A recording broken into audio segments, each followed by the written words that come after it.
33 میلیون کارمندان بخش مهاجرت سرایست کارهای داخلی کشور کراسنویارسک روسیه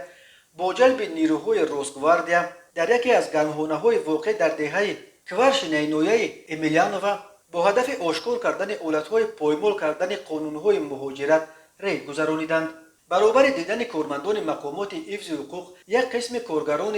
گرمخانه کوشش کردند که پنهان شده خود را از جوابگری برای ویران کردن قاعده‌های مهاجرت خلاص کنند، ولی همه آنها را کارمندان عموم و پلیس برای تفتیش بازداشتند. گفته می شود در اطلاعیه نشر شده در سامانه پلیس کشور کراسنویارسک در جریان تفتیش معلوم شده است که در این گرمخانه 55 مهاجر خارجی از ازبکستان، تاجیکستان و قرقیزستان کار میکنند و 29 نفر آنها قاعده های مهاجرت را ویران کردند. همه آنها را به شعبه پلیس امیلیانوفسک برده نسبتشان بر اساس قسم یکم ماده 1927 کودکس حقوق ویرانکنی مأموری روسیه با اتهام دادن معلومات بر دروغ یا سندهای قلبکی هنگام ثبت نام در مقامات مهاجرت پروتکل‌های مأموری ترتیب داده